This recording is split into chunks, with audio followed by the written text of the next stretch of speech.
Итак, сегодня одна из самых популярных тем в переговорах с инвестором – это какую долю изначально запланировать и просчитать, отдавать инвестору. То есть вообще на основании чего и как это все происходит. Сегодня постараюсь об этом рассказать. И первое, на чем я хотел бы сфокусировать ваше внимание, это на том, что могут быть абсолютно разные варианты. Очень частая ошибка, о чем я говорил в предыдущих видео, я надеюсь, что вы их уже посмотрели, это то, что сначала предприниматель решает сам, какую долю отдать инвестору, сколько инвестор будет зарабатывать, и все это дело он просчитывает и в самом первом письме инвестору предлагает ему конкретную окупаемость, конкретную долю и так далее. Это так не работает. На самом деле, как я уже говорил, практически в каждом своем видео говорю о том, что нужно сначала выяснить интерес инвестора, что, почему, зачем, какой у него опыт и так далее, а потом уже под это подстраивать свою аргументацию и, собственно, ту долю, которую ему можно дать. На самом деле, часто в переговорах получается так, что инвестор хочет гораздо меньше, чем готов был отдать предприниматель. Давайте для начала разберем основы. Вообще существует два вида активов, которые есть в компании, которые могут быть переданы инвестору. Первый – это доля. Это доля компании непосредственно как актив, то есть стоимость там, его оборудования и так далее. И прибыль, то есть денежный поток этой компании. И когда обычно предприниматель говорит, что я отдаю, там, например, 50% своей компании, он подразумевает, что он отдает как 50% доли компании, так и 50% прибыли. На самом деле схем бывает очень много. Бывает, что инвестору нужно как можно быстрее вернуть его деньги. И в таком случае тоже часто бывает, что доля, например, остается 50%, а доля прибыли составляет у инвестора, например, 75%. До, например, какого-то периода окупаемости его инвестиций или еще на основании каких-либо других договоренностей, о чем вы также обсуждаете это все в переговорах. То есть вот эта процентная составляющая, она может быть абсолютно разная, но она должна быть обоснованная. То есть вы должны это все равно просчитать. Просчитать благодаря вашей финансовой модели. Кстати, если будет интересно, если хотите, чтобы я записал видео о том, как составлять базовую финансовую модель для своего стартапа, или уже существующей компании, то обязательно тоже напишите мне об этом в комментариях, ставьте лайк, если будет интересно, обязательно это сделаю. Итак, мы разобрались, что существует два разных актива. И процентная составляющая может быть абсолютно индивидуальной в каждом случае, в зависимости от того, как вы договоритесь с инвестором.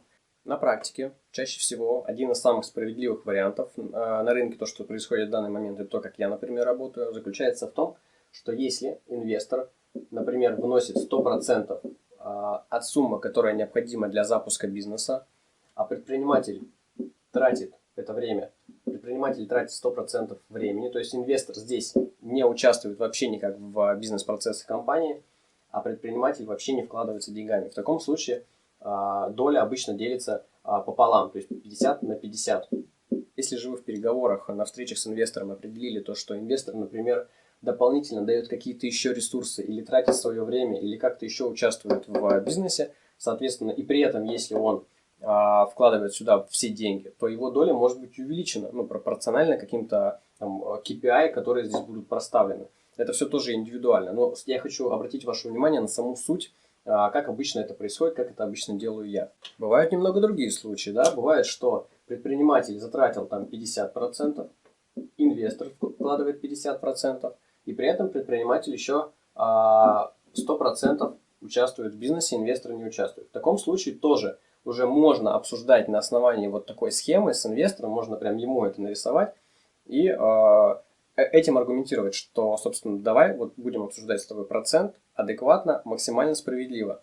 Так как я вкладывался половиной и ты половиной, это не факт, что будет 50 на 50, потому что я еще вкладываюсь своим временем. И тут важный момент в отношении ценностей, которые есть у людей, особенно у начинающих предпринимателей.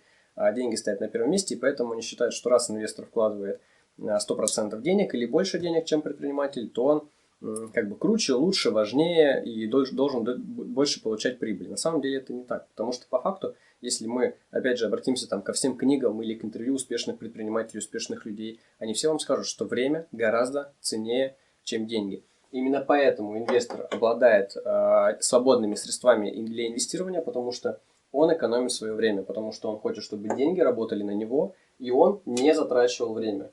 И так как предприниматель тратит свое время, а время у нас это ограниченный ресурс, мы живем всего одну жизнь в этом мире, и, соответственно, лично для меня, как и для многих моих друзей, время является гораздо более важной ценностью, чем деньги. И поэтому в переговорах не стоит вести себя так, что инвестор важнее, чем предприниматель. Старайтесь сделать так, чтобы было полностью вин-вин.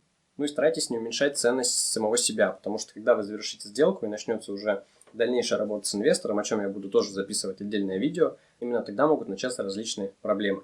Поэтому для того, чтобы их избежать, старайтесь сделать так, чтобы было максимально справедливо и адекватно с точки зрения как для инвестора, так и для вас, для предпринимателя.